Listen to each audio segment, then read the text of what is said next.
भैरव भैरव महाभैरव महाभैरव नमो नमः। अनेक रूप भक्त रक्षम नमामि रुद्रात्मजम। जय श्री महाकाल आप सभी लोगों को। आज आप लोगों को मैं बताऊंगा विक्रांत भैरव के बारे में। विक्रांत भैरव मंदिर जो है उज्जैन का सबसे प्रसिद्ध मंदिर है।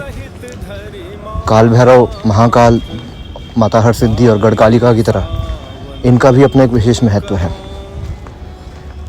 इस मंदिर की पुनर्स्थापना कह लीजिए, क्योंकि इस मंदिर की स्थापना पूर्व में हो चुकी है। वो किसने करी है उसके बारे में किसी को ज्ञात नहीं, परंतु इस मंदिर की जो पुनर्स्थापना है वो आदरणीय श्री डबराल बाबा जी ने करी थी। जैसे कि उज्जैन और उज्जैन के आसपास के सभी क्षेत्रों में और यहाँ तक कि उज्जैन जाने वाले भी जो लोग हैं वो इस बात को जानते हैं कि विक्रांत भैरव की बाबा की मंदिर के पास में डबराल बाबा की समाधि है वहीं पर। परंतु विक्रांत भैरव ये अष्ट भैरवों में नहीं आते, ये शक्तिपीठ के भैरवों में नहीं आते।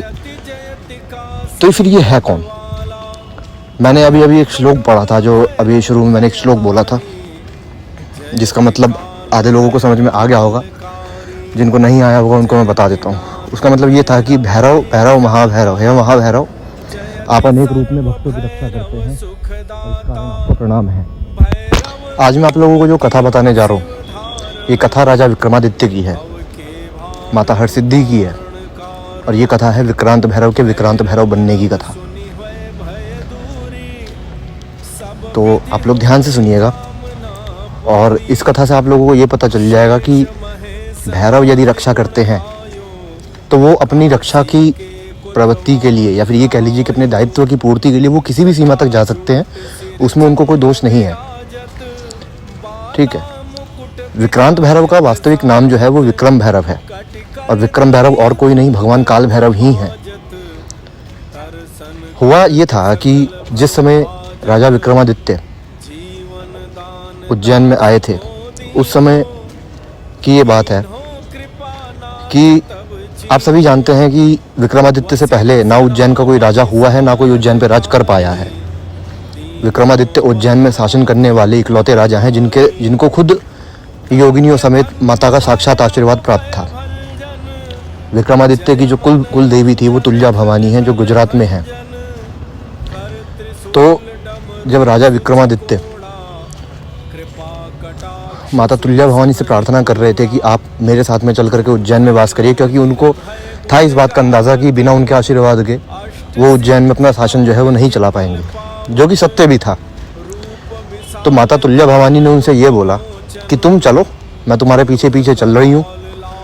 जहाँ पर भी मैं रुक जाऊँगी, जहाँ पर भी मेरे पायलों की आवाज़ आनी बंद हो जाएगी, समझ लेना कि मैं वहीं पर बैठ गई और मैं वहीं स्थापित हो जाऊँगी। तो विक्रमादित्य ने उनकी ये बात मान ली। अब विक्रमादित्य आगे आगे चले, माता हरसिद्धि उनके पीछे, माता तुल्या भवानी उनके पीछे पीछे चली। तो उज्जैन पहुँचने के बाद में एक जगह ऐसे ही आई जहाँ पर कि माता के पायलों की आवाज़ आनी बंद हो गई। तो विक्रमादित्य समझ गए कि माता वहाँ पर बैठ गई हैं। जब राजा विक्रमादित्य ने पीछे मुड़ करके देखा तो माता हरसिद्धि जो थी, या उस समय उनका नाम हरसिद्धि नहीं था, वो तुल्या भवानी ही थी उस समय, वो उनके ठीक महल के सामने बैठी थी। जहाँ पर राजा विक्रमादित्य का महल था वो ठीक उनके महल के सामने इस प्रकार से बैठी थी कि उनकी सीधी दृष्टि जो थी राजा विक्रमादित्य के सिंहासन पर पड़ती थी। तो विक्रमादित्य ने ये मान करके कि माता की दृष्टि के छत्र में उनका पूरा का पूरा राजमहल आ गया, वो निश्चिंत होकर के अपना राज्य चलाने लगे। परंतु इसी बीच में ये घटना हुई कि माता गढ़कालिका कुपित हो गई। उनका ये कहना था कि उज्जैन में कोई व्यक्ति शासन किस प्रकार कर सकता है। उन्होंने एक रात में विक्रमादित्य को दर्शन दिए और दर्शन देकर के उन्होंने सीधा बोला कि मुझे तेरा कलेजा चाहिए। तूने उज्जैन में शासन करने का विचार भी अपने मन में तू किस प्रकार से लेकर के आया, और इस पाप के दंड स्वरूप मुझे तेरा हृदय चाहिए, मुझे तेरा हृदय देना पड़ेगा। तो जब राजा विक्रमादित्य जो थे वो सहज भाव से माता की ये बात मान गए। तो उन्होंने एक दिन निश्चित किया कि मैं इस दिन में आपको जो है ओखलेश्वर शमशान में आपके पास में आऊँगा और उस समय पे मैं आपको अपना हृदय जो है वो दे दूँगा। जब माता हरसिद्धि को ये बात पता चली तो वो चिंतित हो गई, क्योंकि माता काली को रोकना संभव नहीं है किसी के लिए भी। लेकिन अब कर भी क्या सकते हैं। उन्होंने ये आदेश दिया, उन्होंने आदेश दिया किसको? उन्होंने आदेश दिया काल भैरव को। उन्होंने काल भैरव को यह आदेश दिया कि राजा विक्रमादित्य का हृदय जो है वो किसी भी कीमत पर भूमि को स्पर्श ना करे। उन्होंने ये कहा कि यदि काली को इसका हृदय चाहिए तो उस चीज़ से उसको रोका नहीं जा सकता, परंतु यदि राजा विक्रमादित्य का हृदय भूमि को स्पर्श किया तो मैं उज्जैन की धरती पलट दूंगी।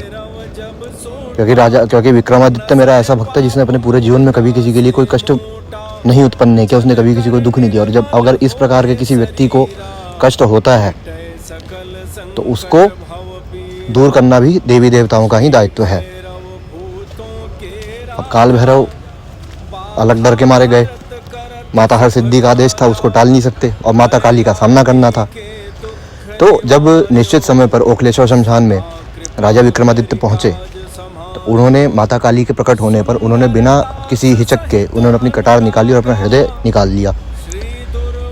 अब होता है ना कि हृदय जो होता है थोड़ा सा नाजुक मतलब कि सॉफ्ट होता है, ठीक है। तो उन्होंने जिस कटार पर उनका हृदय अटका हुआ था उस कटार से उनका हृदय जो था वो छटक गया और जैसी भूमि पर गिरने वाला था तो भगवान काल भैरव ने उनके हृदय को पकड़ लिया, धारण कर लिया उसको।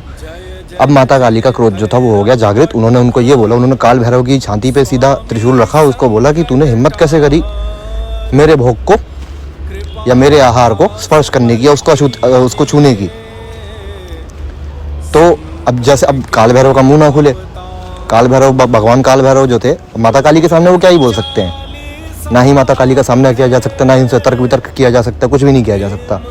अब भगवान काल भैरव जो थे वो सहमे से वहाँ पे खड़े उनका हृदय लेकर के, इतने में माता हरसिद्धि जो थी वहाँ पर प्रकट हुई। अब यहाँ तक भी मैं उनको हरसिद्धि इसलिए बोल रहा हूँ क्योंकि मेरे मुँह पे हरसिद्धि चढ़ा हुआ है। वास्तविकता में यहाँ तक उनका नाम तुल्या भवानी ही था। वो हरसिद्धि कैसे बनी उसके बारे में मैं आपको बताऊँगा। तो वहाँ पे माता तुल्या भवानी ने प्रकट होकर के उनसे माता काली से कहा कि ऐसी ऐसी बात है, आप जिनका हृदय ले रहे हो ये उस प्रकार के व्यक्ति नहीं है कि इनसे इस प्रकार की बलि मांगी जाए या इनसे इस प्रकार का बलिदान मांगा जाए, क्योंकि एक सदात्मा है और भगवान शिव के आशीर्वाद से ही उज्जैन में शासन करने के लिए आए हैं, ठीक है। उन्होंने बहुत प्रकार से माता काली को समझाया और अंत में जाकर के माता काली जो थी वो शांत हुई। उन्होंने उनका हृदय जो था वापस उनके शरीर में स्थित कर दिया, उनको पूर्ववत कर दिया, उनको जिस प्रकार से थे वो पहले उसी तरीके से उनको कर दिया।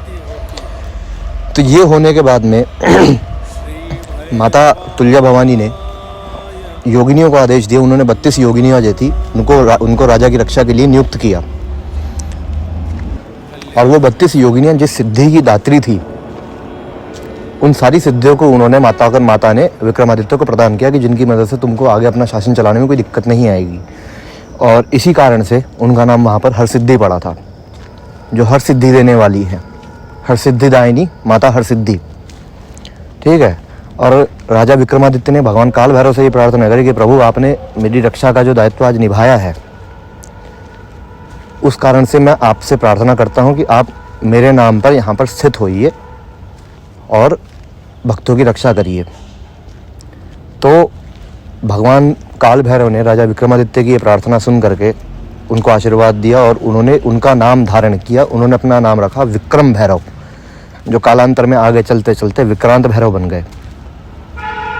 तो ये थी राजा विक्रमादित्य की कहानी, माता हरसिद्धि की कहानी और विक्रांत भैरव के स्थापना की कहानी, ठीक है। ये कहानी मेरे को उज्जैन के एक निवासी ने ही बताई थी, जो उज्जैन में रहते हैं बाबा विक्रांत भैरव के मंदिर में ही, और वो बहुत एक बड़े भगत हैं, मतलब डबराल बाबा के साथ में रहे हुए वो व्यक्ति हैं, इसलिए उनकी बात पे भरोसा जो है वो किया जा सकता है, जिस कारण से मैं कहानी आप लोगों को बता रहा हूँ।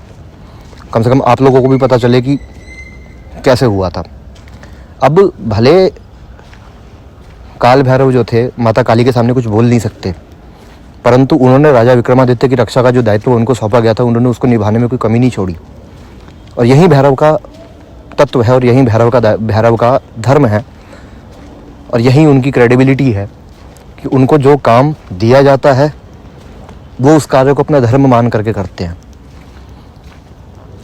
तो इसके बारे में आप लोगों की क्या राय है, आप लोगों के क्या विचार है, आप लोग मुझे बताइएगा कमेंट बॉक्स में। और अगर इस कथा से संबंधित कोई प्रश्न आपके मन में है तो आप वो भी पूछ सकते हैं। अभी के लिए इस वीडियो में केवल इतना ही। जय श्री महाकाल आप सभी लोगों को।